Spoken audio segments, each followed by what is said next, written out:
பார்த்திங்கன்னா, முழுக்க முழுக்க வயல்லேயே சமைச்ச சாப்பாடு தான். ரொம்பவே டேஸ்ட்டாக இருந்தது. அங்கேயே சமைச்சு, அங்கேயே சாப்பிட்டாச்சு. சாதமும் சட்டியிலேயே வச்சு, குழம்பும் சட்டியிலேயே வச்சு, அங்கேயே சாப்பிட்டாச்சு. இது ஒரு இது என்னன்னு பாருங்கள். நான் வந்து வீடியோ எடுக்கிறதுக்காக சாப்பாடு போட்டுட்ருக்கேன். போட்ட உடனே 3 பேரும் கை எப்படி வருதுன்னு மட்டும் பாருங்கள். அவ்வளோ டேஸ்ட்டாக இருந்தது இந்த சமையல் வந்து. நல்லா தெரியும் நான் வீடியோ தான் எடுத்துட்ருக்கேன்னு.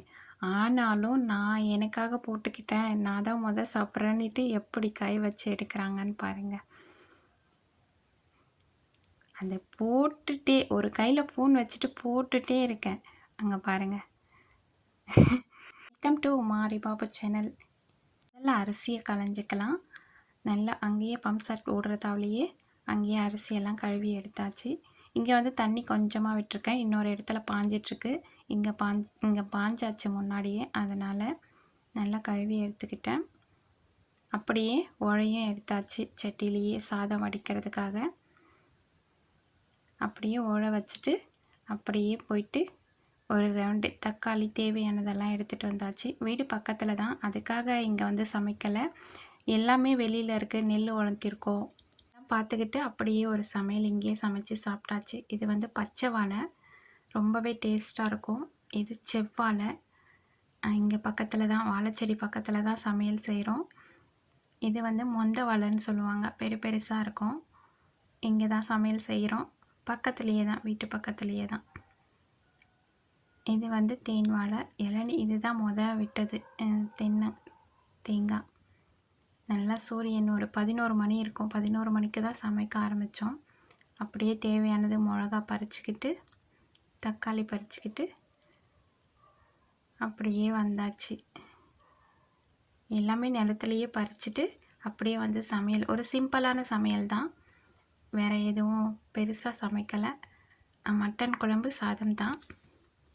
அங்கேயே குருவி கோடு கட்டியிருந்தது, முட்டை வச்சுருந்தது, அதையும் பார்த்துட்டு சின்ன வெங்காயம் கட் பண்ணிவிட்டு மிளகாத்தூள், மல்லித்தூள், மிளகுத்தூள், மஞ்சத்தூள், கறி மசாலா. நான் முன்னாடியே வீடியோ போட்டிருக்கேன். அந்த கறி மசாலா தான். கருவேப்பிலை, நான் பறிச்சிட்டு வந்த தக்காளி, வெங்காயம், இஞ்சி பூண்டு பேஸ்ட், சால்ட்டு, இவ்வளோ தான் வீட்டில் இருந்து எடுத்துகிட்டு வந்தது. எண்ணெய், கடுகு, சீரகம், சோம்பு அதிலையே போட்டு வந்தாச்சு. ரொம்ப சிம்பிளாக தேங்காய் எதுவும் சேர்க்காம சமையல் தான். மட்டன் வந்து முன்னாடியே வீட்டில் இருந்தது தான். எல்லாத்தையும் கழுவி எடுத்துக்கலாம் அங்கேயே.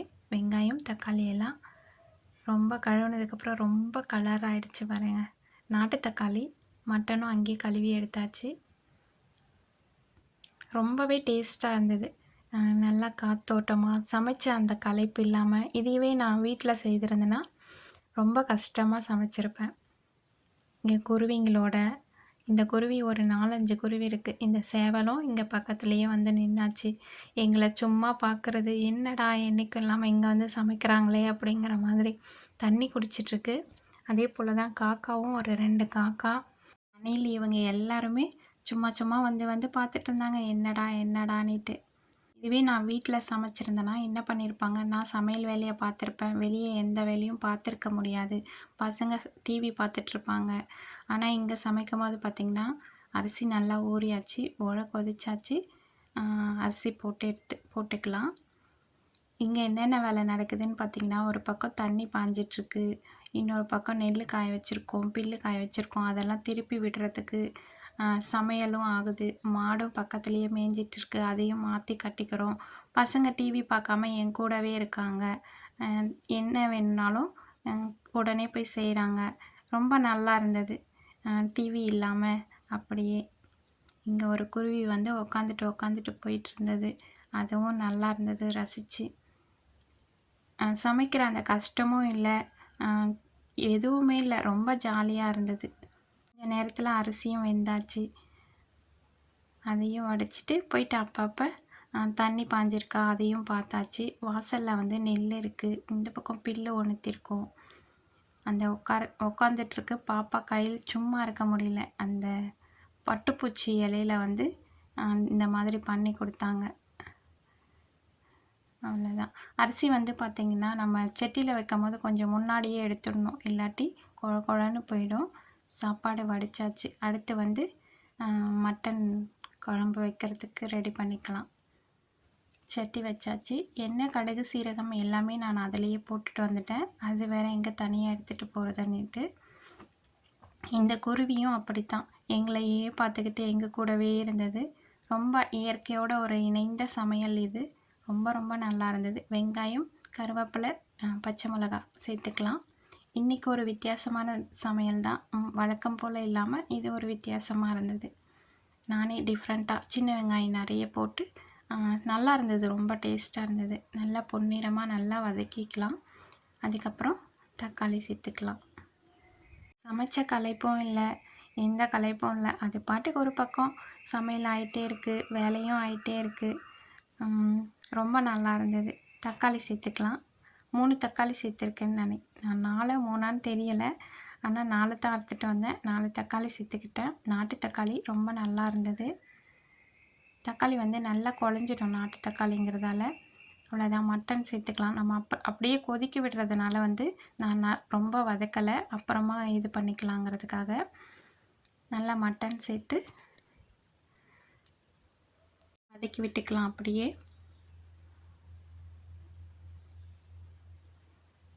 நான் நார்மலாக சமைச்சிருந்தேன்னா பார்த்திங்கன்னா நல்லா கறியெல்லாம் வதக்கிட்டு அதுக்கப்புறமா மசாலா சேர்த்துருப்பேன். இப்போ வந்து உடனே சேர்த்துட்டு அப்படியே இது பண்ணுறேன். அதுவும் இல்லாமல் இந்த மட்டன் பார்த்திங்கன்னா ரொம்ப எலசானது, அதனால் அப்படியே சேர்த்துக்கிட்டேன். இப்போ எல்லா மசாலாவும் சேர்த்துக்கலாம். இஞ்சி பூண்டு, சால்ட்டு, மிளகாத்தூள், தனியாத்தூள், கறி மசாலா, மஞ்சத்தூள், மிளகுத்தூள் எல்லாமே சேர்த்து அப்படியே வதக்கி விட்டுக்கலாம். நல்லா வதங்கணும். கொஞ்சம் அந்த கறி மறந்த பிறகு தான் நம்ம தண்ணி சேர்க்கணும். எந்த கறி சமைச்சாலுமே நல்லா வதக்கி விட்டு சேர்க்கும் போது பார்த்திங்கன்னா ரொம்ப டேஸ்ட்டாக இருக்கும். சீக்கிரமாகவும் வேக ஆரம்பிச்சிடும். மறுபடியும் நல்லா வதக்கி விட்டுக்கலாம். அந்த கறி நல்லா மலரணும் அந்த எண்ணெய்க்குள்ளே. பார்த்திங்கன்னா ரொம்ப டேஸ்ட்டாக கொடுக்கும் அந்த மாதிரி செய்யும் போது. வீடியோ பிடிச்சிருந்தா லைக் பண்ணுங்கள், ஷேர் பண்ணுங்கள், கமெண்ட் பண்ணுங்கள். ஐப் ஆப்ஷன் இருக்குது, அதையும் கொடுங்க. புதுசாக வீடியோ பார்க்குறீங்கன்னா சப்ஸ்கிரைப் பண்ணிக்கோங்க. வீடியோ பார்த்தீங்கன்னா மேகலா சிஸ்டர் தான் இந்த மாதிரி சமைக்க சொல்லி கேட்டுகிட்டே இருந்தாங்க. அவங்களுக்காக இந்த வீடியோ எடுத்ததில் ரொம்ப வந்து நம்ம எந்த அளவுக்கு தண்ணி தேவையோ அந்த அளவுக்கு தண்ணி சேர்த்துக்கலாம். இது வந்து சீக்கிரமாகவே வேக ஆரம்பிச்சிருச்சு இளங்கறிங்கிறதால. கசாப்பில் எடுத்துகிட்டு வந்தோம் அப்படின்னா அது வந்து லேட்டாகும். தேவையான அளவுக்கு தண்ணி ஊற்றிக்கோங்க. அது வேக விட்டுட்டு தான் நம்ம மசாலா சேர்க்க வேண்டியிருக்கும். இது அப்படி இல்லை, சீக்கிரமாகவே வெந்துடும். அவ்வளோதான். இந்த தண்ணி சுண்டுச்சுன்னா நமக்கு குழம்பு ரெடி ஆகிடும். ஏற்கனவே மட்டன் வந்து பாதிக்கு மேலே வெந்தாச்சு. இந்த தண்ணி சுண்டுனா மட்டும் போதுமானது. ரொம்ப ரொம்ப டேஸ்ட்டாக இருந்தது. அதே மாதிரி சமைக்கிற அலுப்பு இல்லாமல் ரொம்ப ஜாலியாகவே இருந்தது. தட்டு மூடி வச்சுக்கலாம். அதுக்குள்ளே தம்பி வந்து இளநீ பறிச்சுட்டு வந்தாங்க. அவங்க நான் வீடியோவில் காமிக்கிறேன்னா அதனால் சிரிப்பு மறைச்சிக்கிட்டு. ரொம்பவே வெயில், நல்ல வெயில் தான். ஆனால் வெயில் தெரியல. இளநியும் குடித்தாச்சு. சாப்பாடு ரெடி ஆகிறதுக்குள்ளே ரொம்ப டேஸ்ட்டாக இருக்கும் இந்த இளநீ. பார்த்திங்கன்னா இப்போ தான் செடி வச்சு இளநீ விட்டது. நல்லா குழம்பு கொதிச்சிட்ருக்கு. இந்த கொதியில் கொஞ்சம் கலரி விட்டுக்கலாம் அப்பப்போ நம்ம. இந்த தண்ணி சுண்டுனா போதுமா. இந்த காக்கா 2ஆக வந்துடுச்சு. அது ஒரு பக்கம் வந்து பக்கத்தில் நல்லா குழம்பு ரெடி ஆயிடுச்சு. இந்த பதத்தில் தேங்காய் எதுவும் சேர்க்கலை நம்ம. நல்லா காரசாரமாக சூப்பராக இருந்தது. இளங்கறிங்கிறதுனால கறியுமே பார்த்திங்கன்னா ரொம்ப நல்லா வெந்திருந்தது. இப்போ பாப்பா வந்து கடைசியாக நான் தான் போடுவேன் அப்படின்ட்டு கொத்தமல்லி போட்டாங்க. நான் தான் சமையல் முடிப்பேன் அப்படின்ட்டு. வீடியோ வந்து அப்படியே வாய்ஸ் கொடுக்கலாம் அப்படின்னு பார்த்தீங்கன்னா நல்லா குருவி சத்தமெல்லாம் நல்லா இருந்தது. ஆனால் பார்த்திங்கன்னா பாட்டு பாடிட்டு இருந்தது. அதனால் என்னால் அப்படியே இது பண்ண முடியலை. அவ்வளோதான். சாதம் அங்கேயே குழம்பு போட்டு சாப்பிட்டாச்சு. எவ்வளோ டேஸ்ட்டாக இருந்தால் அங்கே போட்ட உடனே 3 கையும் எப்படி வருதுன்னு மட்டும் பாருங்கள். அது அவ்வளோ டேஸ்ட்டாக இருந்தது. அவ்வளோ மணமாக இருந்தது. அவ்வளோதான். அங்கேயே பாத்திரமும் கழுவி எடுத்துகிட்டு வந்தாச்சு. வீட்டில் இருக்க பாத்திரமும் எடுத்துகிட்டு போய் கழுவி எடுத்துகிட்டு வந்தாச்சு. வேலை எல்லாமே ரொம்ப சுலபமாக முடிஞ்சிருச்சு.